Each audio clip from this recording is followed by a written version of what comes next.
ഏറ്റവും പ്രിയപ്പെട്ടവരെ, എല്ലാവർക്കും നമസ്കാരം. മാമ്പഴം എന്ന് പറയുന്നത് മധുരമാണ്. എന്നാൽ മലയാളിക്ക് മാമ്പഴം എന്ന് പറയുന്നത് നേരത്തെ ഒരു നൊമ്പരമാണ്, ഉള്ളിൻ്റെ ഉള്ളിലെ വിതുമ്പലാണ്. വൈലോപ്പിള്ളി ശ്രീധരമേനോൻ്റെ മാമ്പഴം എന്ന കവിത ഒരിക്കലെങ്കിലും വായിക്കാത്ത, വായിച്ച് കണ്ണ് നനയാത്ത ഒരു മലയാളി ഉണ്ടായിരിക്കില്ല. അങ്ങനെ വായിച്ച എത്ര പേർക്കറിയാം അത് കവിയുടെ ജീവിതത്തിലെ തന്നെ ഒരേടാണ് എന്ന്. ഇന്ന് കവിതയും വർത്തമാനവും എന്ന പങ്ക്തിയിൽ നമുക്ക് മാമ്പഴം ഒന്നുകൂടി വായിക്കാം.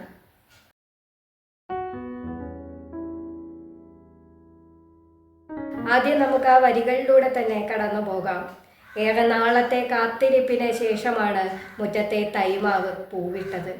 ആ തൈമാവിൽ നിന്നും ഉണ്ണി ഒരു പൂങ്കുല പൊട്ടിച്ചു. ഉണ്ണിയുടെ അമ്മയാവട്ടെ കുസൃതി കാട്ടി അവനെ ശകാരിച്ചു. വളരെ സന്തോഷത്തോടെ കളിച്ചു നടന്ന ആ കുരുന്നു മുഖം പെട്ടെന്ന് വാടി. മാമ്പഴം പെറുക്കാൻ ഞാൻ വരുന്നില്ലെന്ന് അവൻ അമ്മയോട് പരിഭവം പറഞ്ഞു. വിധി ആ കുരുന്നു വാക്കുകളെ സത്യമുള്ളതാക്കി മാറ്റി. മാമ്പഴം പെറുക്കുവാൻ കാലമായപ്പോഴേക്കും ആ ഉണ്ണി ഈ ലോകം വിട്ടുപോയി. അങ്കണ തൈമാവിലെ ആദ്യത്തെ പഴം വീണു. അമ്മ തൻ്റെ കണ്ണീരിൽ കുതിർന്ന മാമ്പഴം ഉണ്ണിക്കായി സമർപ്പിച്ചപ്പോൾ ഈ കേരളക്കര ഒന്നാകെ വിതുമ്പി. 1936 മാതൃഭൂമിയുടെ ഓണപ്പതിപ്പിലാണ് മാമ്പഴം എന്ന കവിത അച്ചടിച്ചു വരുന്നത്. കവിത വായിക്കുന്നവർക്ക് അറിയാത്ത ഒരു കാര്യമുണ്ട്. വൈലോപ്പിള്ളിയുടെ യഥാർത്ഥ ജീവിതത്തിലെ ഒരു സംഭവമാണ് ഈ കവിതയ്ക്ക് ആധാരമായത്. കവിയുടെ ഇളയ സഹോദരൻ കൃഷ്ണൻകുട്ടിയാണ് കവിതയിലെ ഉണ്ണി. അമ്മയാവട്ടെ വൈലോപ്പിള്ളിയുടെ സ്വന്തം അമ്മ നാണിക്കുട്ടി അമ്മയും. എറണാകുളം കലൂരിലാണ് വൈലോപ്പിള്ളിയുടെ അമ്മയുടെ തറവാട്. ബാല്യകാലത്ത് അദ്ദേഹം ആ തറവാട്ടിലാണ് ചിലവഴിച്ചത്. മുറ്റത്തു നിന്ന തൈമാവിലെ പൂക്കുല ഒടിച്ച് കളിച്ച അനിയനും അനിയനെ വഴക്കു പറഞ്ഞ അമ്മയും, രോഗം ബാധിച്ച് അനിയൻ മരിച്ചതും, മകന് നൽകാൻ മാമ്പഴവുമായി പോയ അമ്മയുടെ തീരാദുഃഖവും കാണേണ്ടി വന്ന ശ്രീധരൻ എന്ന കുട്ടിയുടെ വേദനയാണ് മാമ്പഴം എന്ന കവിതയായി പിന്നീട് മാറിയത്. ആ ഓർമ്മകൾ തനിമ ചോരാതെ കോറിയിട്ടു വൈലോപ്പിള്ളി. കാലമേറെ കഴിഞ്ഞിട്ടും മലയാളിക്ക് വിതുമ്പലടക്കാതെ മാമ്പഴം എന്ന കവിത ചൊല്ലിത്തീരാനാവില്ല. എത്രയോ ക്ലാസ് മുറികൾ ആ വരികളിൽ തേങ്ങിക്കരഞ്ഞിട്ടുണ്ട്. കുട്ടികളെ, അവരുടെ കളിച്ചിരികളെ തല്ലിക്കെടുത്തരുതേ എന്നാണ് കവിത ആവശ്യപ്പെടുന്നത്. എന്നാൽ ഇന്നും പൂക്കുല തല്ലുന്ന കുട്ടികളെ അമ്മമാർ വഴക്കു പറയാറുണ്ട്. വാക്കുകൾ കൂട്ടിച്ചൊല്ലാൻ വയ്യാത്ത കിടാങ്ങളെ ദീർഘദർശനം ചെയ്യും ദൈവജ്ഞരല്ലോ നിങ്ങൾ എന്ന് കവി പറയുമ്പോൾ കവിതയ്ക്ക് വരികളെ കവിഞ്ഞു നിൽക്കുന്ന ഒരു ദാർശനിക ഭാവം ലഭിക്കുന്നുണ്ട്.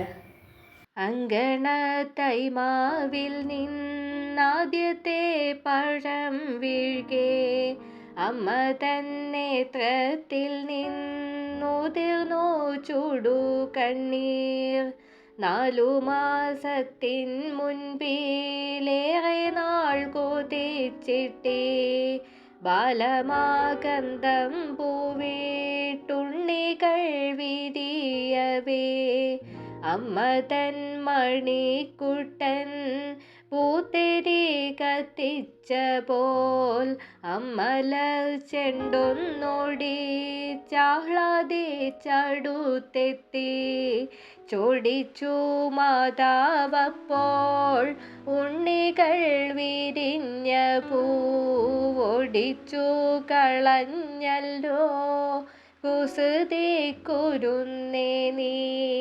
മകനി വീഴും നേരം ഓടിച്ചെന്നെടുക്കേണ്ടോൻ പൂങ്കുല തല്ലുന്നതു തല്ലുകൊള്ളാഞ്ഞിട്ടല്ലേ. പൈതലിൻ ഭാവം മാറി വദനാംബുജം വാടി കൈതവം കാണാ കണ്ണുനീർ തടാകമായി. മാമ്പഴം പെറുക്കുവാൻ ഞാൻ വരുന്നില്ലെന്നവൻ മാൺപെഴും മലർക്കുല എറിഞ്ഞു മണ്ണിൽ വാക്കുകൾ കൂട്ടിച്ചൊല്ലാൻ വയ്യാത്ത കിടാങ്ങളെ ദീർഘദർശനം ചെയ്യും ദൈവജ്ഞരല്ലോ നിങ്ങൾ.